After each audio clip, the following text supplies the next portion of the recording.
Қазақстан ұлттық телеарнасында көршілер ток-шоу. Амансыңдар ма? Азияда елдің имиджін қалыптастыратын бірегей шара. Осыншама қаржыны жұмсаудың қажеті қанша? Еліміз спорттық державаға айналуға тиіс. Ел намысын қорғайтын спортшылар бар ма? Елімізде қысқы 7-ші Азияданың мәреден шығуына шақ қалғанда салтанатты ашылуының дәл қарсаңында дейікші. Осындай бір тарихи оқиғаға орай бас қосып, тағы бір мәрте бір-біріміздің көзімізге тік қарап, бетпе-бет жүздесуді жөн көрдік.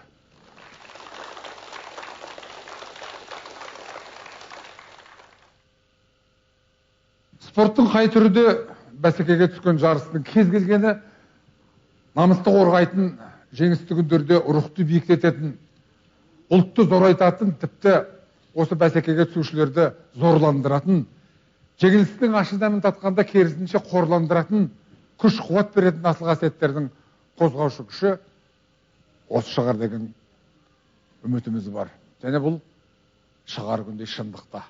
Бүгінгі қазақ құрамасы деген аты болғанымен әр тараптан құралған жақшаның ішіндегі дүлдүлдер елдің намысын қаншалықты қорғайды?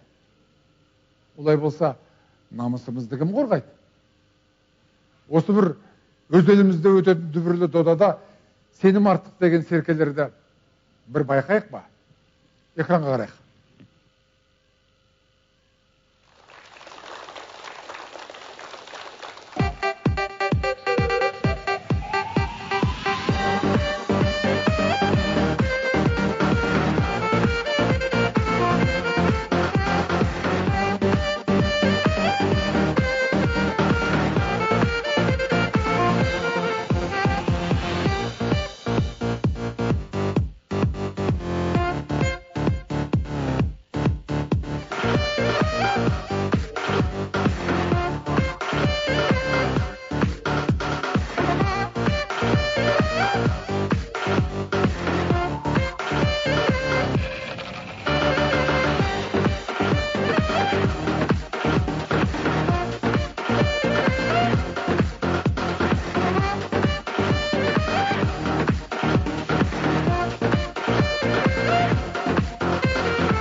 Бұл жолы тек алтын жүлдені ғана місе тұтамыз деп белді бекем буған хоккейші қыздарымыз Дария Молдабай, Арай Шегебаева.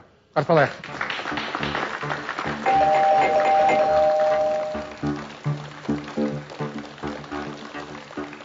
Келгендеріңізге үлкен рахмет. Ал болжам жасау әрине онша жақшар емес шығар. Оның үстінде спортқа қатысатын, тікелей бәсекеге түсетін адамдардан десек те, мақсат мұрат қандай? Алтын белгіге. Тек қана? Иә, соған ұмтылып жаттығу. Спортқа қалай келдіңіздер? Хоккейді қалай? Қайдан бұл? Біздің қазақ қыздарының өзі мына боксқа келгені, хоккейге келгені маған қызық. Мен жеке басым онша дұрыс қабылдай алмаймын. Сендіріңізші мені? Мен өзім 13 жасымнан келгенмін. Жанымда көрші қыз Оля Пономаренко деген қыз алып келген. Мен алғашында жай ғана конькимен сырғанау үйренемін деп ойлағанмын. Содан соң 1-2 айдан кейін жаңағы жаттықтырушыларым мені байқап, өздеріне командаға шақырды. Сол жылы мектеп ашылып, мен сол ойнап кеттім. Қанша болды ойнап жүріңіз? 5 жыл. Мені құрбым алып келді хоккейге. Басында мен де бұлай ойнайым деп ойлаған жоқпын, жай үйренуге. Содан 1 жылдан кейін мені шақырды өз командасына. Сіздердің жаттықтырушыларыңыз, ұмытпасам, Александр Масев қой, о кісі де қолын үсіп отырды, алтын деп. Сіздер де алтын дейсіздер. Неге екенін түсінбей жатырмын да? Енді өзіміздің елімізді басқа нелерге де көрсету керек қой, елдерге де. Осы жолының керемет мүмкіндігі бар. Қазақстан деген ел бар, осылай біз де ойнаймыз деген. Қол соғаш. Ал не күтесіздер қыздарыңыздан? Қыздарыңыздың осы спортқа келгеніне өкінбейсіздер ме? Қызымның бұл спортқа барған әрине бір жағынан қуанамын да, бір жағынан қорқамын, өйткені бұл қыз балаға өте спорттың ауыр түрі.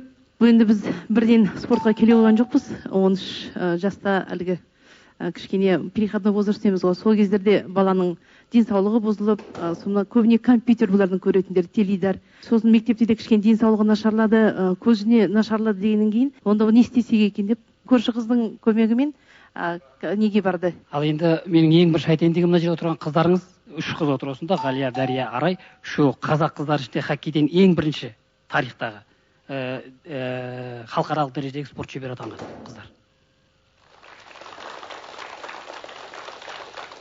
Осының алдындағы өткен қысқы Азияда ойындарында біздің қыздар командасы алтын медальдің иегерлері атанды, біріншіден.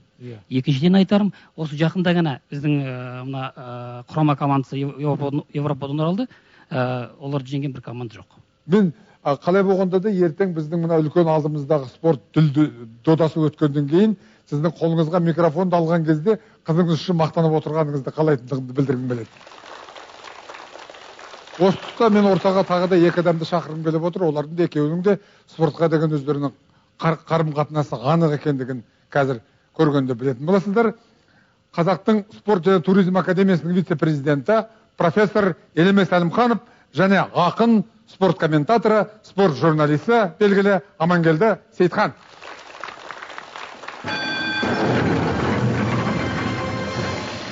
Қош келдіңіздер. Елімізде өтетін қысқы Азия ойындарын бос шашылу дейтін пікірлер бар. Оны жасыратын ештеңесі жоқ. Я болмаса, бұл енді сынаушылардың тобы. Я болмаса, бұның бізге өте қажетті шара деп айтатын пікірлер бар. Қай пікірді жақтайсыздар? Өте қажетті деген шаруа. Өте қажетті. Еліміз үшін де, халқымыз үшін де қажетті.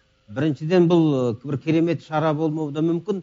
Екінші жақтан кейбір мәселені төгендеп алуға, мысалы үшін кешендер салып алуға қажетті шара.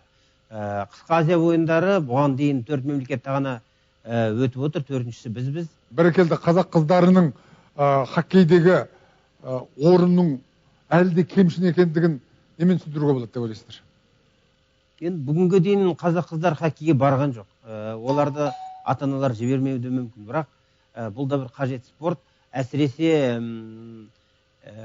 қазақ қыздарының қолынан келетін спорт деп мен өз басым түсінемін. Өйткені шеберлікті қажет етеді, екіншіден күшті қажет етеді, қимылды қажет етеді. Осы 3 қасиетте қазақтың қыздарының мойнынан табылады. Жүретін шаруа бұл. Қазақ қыздарының хоккейі, мен ойлаймын, бір 10 шақты жылдан кейін әлемге бір жақсы команда ретінде танылатындығына күмән жоқ.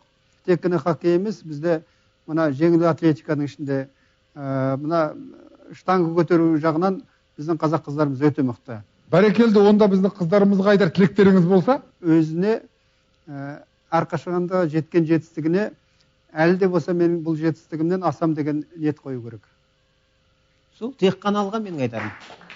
Онда біз осы қошеметпенен қос болашақ саңлағымызды, болашақ саңлақ деген сөзі мүмкін артықтау айтып тұрған шығармын, әлі өсігін-ақ саңлақ болып қалған шығар, 2 қарлығашымызды рахмет айтып шығарып салайық.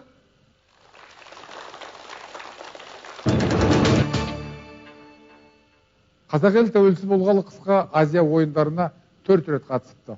Алғашқы тартыста 31, екінші ойында 25, 2003 жылы Жапонияда болған додада 20, ал соңғы Қытайдағы тартыста 18 медаль еншілеппіз. Алтыннан алқа таққандарды тиісінше 2 есеге сирепті. Жыл санап дамудың орнына алдыға 1 қадам жасап, артқа 2 қадам жасауымыздың себебі сыры неде? Мұны біз шолушылар мен осы саланың мамандарынан сұрайық. Телеарналарда спортты қазақша сөйлеткен алғашқы комментаторлардың бірі зейнеткер, бірақ қолынан қаламы түспеген Сұлтанғали Қаратаев және 7-ші қысқы Азияда Азия ойындарының атқарушы комитетінің методология департаментінің директоры, менің әріптесім Нұрлан Нұрғазин мырзаны шақырайық.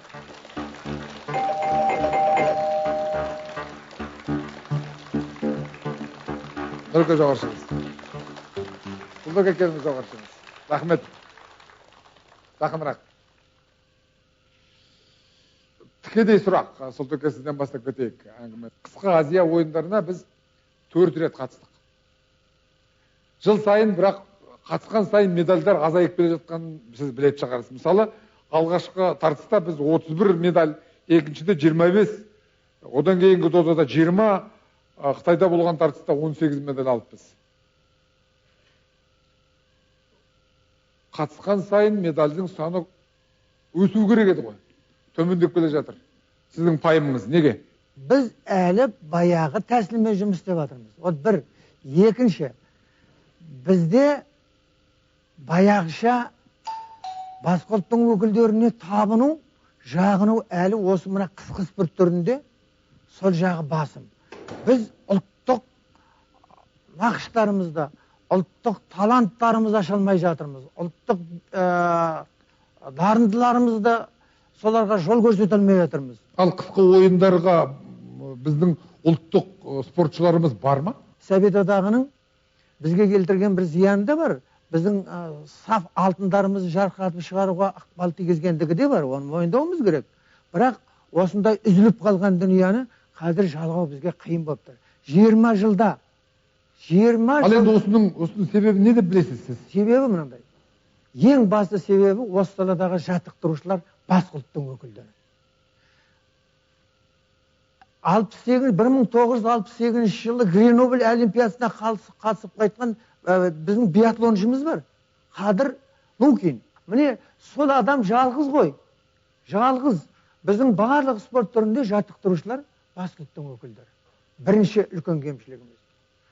Екінші үлкен кемшілігіміз бізде мектеп жоқ. Мен санап қарасам, 10-нан астам қалаларымызбен, облыс орталықтарымен, басқа шағын қалаларда ауа райы мына Ресейдің мықты қысымда екен ғой. Олай болса, осы қысқы спорт түрлерін ол жерде дамытуға болатын еді ғой. Мектеп ашуға болатын еді ғой. Мектеп ашқанда оның оқушыларының кем дегенде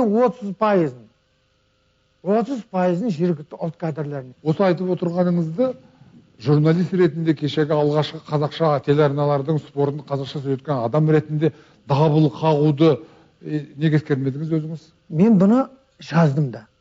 Спорт газетіне жаздым кезінде. Бірақ оған назар аударып, жаңа айтып отырмын ғой, бір адамдар оған назар аударған. Қазақ тіліндегі газеттерді оқу жағы да нашарау деп ойлаймын саған қарағанда. Маман жоқ деген шаруаларға уәж бар ма? Бүгінгі енді бұл қызметке кіріскеніңізге көп болмағанын білемін, бірақ қазақ тілінде сөйлейтін азаматтардың арасындағы барлық сұраққа жауап беруге тиісті азамат ретінде келіп отырғандықтан амал жоқ миллиондардың алдында сізге қайырылуға тура келеді. Мүмкін бұл кісінің айтқанда дұрыс шығар, бірақ мынандай бір мәселе бар. Екінші арналғанда біздің өзіміз әрқашанда айтамыз, қара көздеріміз жоқ, спорттың басқа мысалы жекпе-жектер болмаса, күрес, бокстан болса, басқа жақта біздің қазақ жастары жоқ. Ол спортқа да байланысты. Содан кейін екінші ағамыз айтып отыр ғой, жаңа Қазақстанның жерінің көпшілігі география жағынан Ресейге жақын деп. Ол жақта басым көпшілік кім тұрады? Оны сіз де білесіз, мен де білемін. Басқа ұлттың өкілі тұрады көбінесе.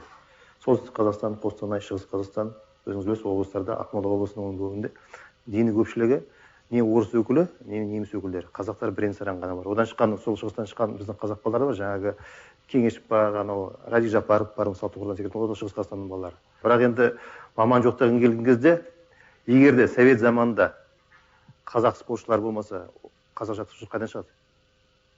Басқа ұлттың өкілдері екен рас. Қазір мысалы ауыр атлетикада үлкен бір не бар ғой? Түркмен маманы келіп біздің жастарымызды баулып жатыр, үйретіп жатыр. Сондықтан да меніңше, ойымша Германиядан, Голландиядан, ақш-тан, басқа жақтан мамандар шақыртып үйретсек, оларға сен қазақсың ба, орыссың ба, оған қарамайды олар. Менің қазір тізімімде 10 шақты қазақ қыздарының хоккейге қатысқандығы бар. Солар қатысқандығы өткен жағдайда айтып отырмын. Соның қаншасы қалды? Соларды әкесіндей жақсы көріп, анасындай жақсы көріп ұстау керек еді ғой. Сондай бүйрегі бұратын, өкпесі өшетін ұлт дегенде сондай адамдар жоқ қой. Қаракөздер болу үшін міндетті түрде менің ойымша жергілікті ұлт кадрлар керек. Ал енді сырттан адам шақыру жөнінде менің ұсынысым былай болар еді.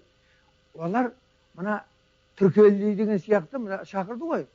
Ақсаңдап жүріп бізге Ильинге қаншама әкеліп көмек көрсетті ол. Ол советник, ол бас жаттықтырушы емес. Кеңесші. Кеңесші. Осы кеңесші деген ақыл кеңесші деп алайықшы ақыл кеңесші ретінде шақыру керек бірақ